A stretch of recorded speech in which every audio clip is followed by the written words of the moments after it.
Good afternoon, everyone. I'm on my way to work, and the topic that I wanted to talk about today it kind of has to do with that. I've mentioned previously that I'm currently a full time student and full time worker. That's fun. But I'm on my way to hopefully become a prosecutor in the future. And I wanted to talk about something specific, and that's courtroom access. And what I mean by that is, yeah, for the most part, if you show up at a courthouse, you can walk in, you can sit down, and you can observe a trial or whatever proceedings happen to be going on. But that's not a particularly convenient method of observing the public's business for most of us, for most people, like me. Either I'm at work or I'm at school or I'm at home. I don't have time to go to a courthouse and watch a trial, which I'd really enjoy doing, but I just can't. And yet, it is the public's business being done in every courtroom in the country every day. So I'm going to share an opinion, and I've tried to keep this channel, politically neutral. And I don't think this is a very controversial opinion. I think that cameras, specifically media cameras, should be allowed in any courtroom at any time, pretty much as a matter of course. Now, certainly there are times when that's not appropriate. Specifically, I'm thinking in family court when we're talking about kids and that type of thing, or in specific like sexual assault cases and that type of thing, where maybe we have a witness on the stand who we don't want to traumatize any more than they've already been traumatized. That's kind of fair. But what I think should happen is that cameras should be allowed in the courtroom as a matter of course, and then if it needs to be limited for a good reason, then that's fair enough. But such as here in the state of Minnesota, the assumption is the opposite. Here in Minnesota, if you want to get a camera into a courtroom, you need to go through a process that includes getting the permission of the court, the permission of the parties usually. And I think that that's completely ridiculous because, again, this is the public's business being done. And, again, except for specific reasonable causes, that's unacceptable. Now, we have seen, particularly here in Minnesota, we've seen the Derek Chauvin trial, we've seen the Kim Potter trial, both of which were televised. And that's good. That's a step in the right direction. But, when Court TV or Law and Crime or whoever else shows up to the court and says, hey, we'd like to cover this trial, the answer should be absolutely. And that's it. Now, of course, the court does have some business in limiting certain things. It's going to obviously order, hey, you can't show the faces of the jury when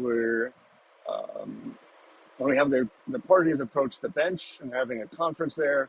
You can't televise audio from that. That's all perfectly reasonable. That's very much standard in courts across the country and presumably around the world.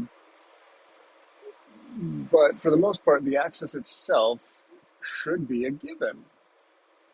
Because just like I can walk into that courtroom and watch the trial, why shouldn't that trial then just be broadcast to whoever wants to see it? And frankly, in terms of broadcasting things, with the technology that we have today and with the relatively low cost of the technology we have today, I don't know why every courtroom in the United States shouldn't be streaming its proceedings to the internet. And that's actually kind of one of the good things that we've seen out of COVID. We'll take 13B in Michigan, for example, Judge Middleton's courtroom. They started streaming on YouTube as they were ordered to by their state Supreme Court, because they weren't letting people in the building at that point. And so they were showing people, for transparency's sake, hey, this is what's going on in the courtroom because you can't come in and watch it. And since then, even though they were no longer requiring it, Judge Middleton and other judges around the country have continued streaming their proceedings because people deserve to know what's going on in courtrooms. There is genuinely no reason that you couldn't do that for every courtroom in the country. We're talking at the most a few $1,000s worth of equipment, and that's just not that great of an expense, frankly. Um, but yeah, it's the people's business. The people deserve to know what's going on in the courts. And when you limit access to the courts, people are going to start to lose faith that what's being done in the courtrooms is just.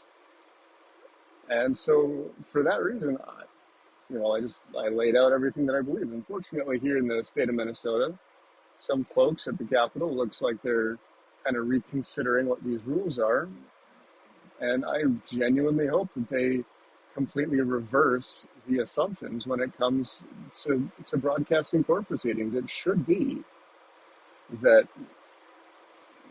people get to see the court conducting its business as a matter of course, rather than as a matter of having to convince the court that people deserve to see what's going on in their courts. I think that's common sense, frankly, and that's why I wasn't that concerned about sharing my opinion on this, because it's not political.